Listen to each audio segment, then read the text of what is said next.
ಟಾರ್ ರೋಡಿಂದ ಇದೆ ಮಣ್ ರೋಡು, 33 ಅಡಿ ರೋಡಿದು ಮಣ್ ರೋಡು.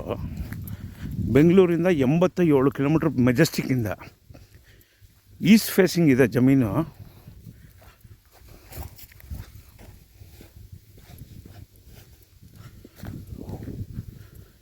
ಎರಡು ಎಕರೆ 15 ಗುಂಟೆ.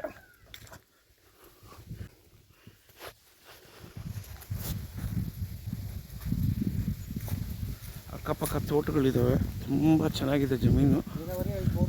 ನೀರಾವರಿ ಇದೆ, 2 ಬೋರ್ ಇದೆ. ಆ ತೆಂಗಿನ ಮರ ಇದೆಯಲ್ಲ, ಸಿಂಗಲ್ ಮರ, ಅಲ್ಲಿ ತನಕ ಜಮೀನಿದು. ಬಂದು ನೋಡಿ. ಜನರಲ್ ಪ್ರಾಪರ್ಟಿ, ಡಾಕ್ಯುಮೆಂಟ್ಸ್ ಎಲ್ಲ ಕ್ಲಿಯರ್ ಆಗಿದೆ. ಡೈರೆಕ್ಟ್ ರಿಜಿಸ್ಟ್ರ್ ಹೋಗ್ಬೋದು.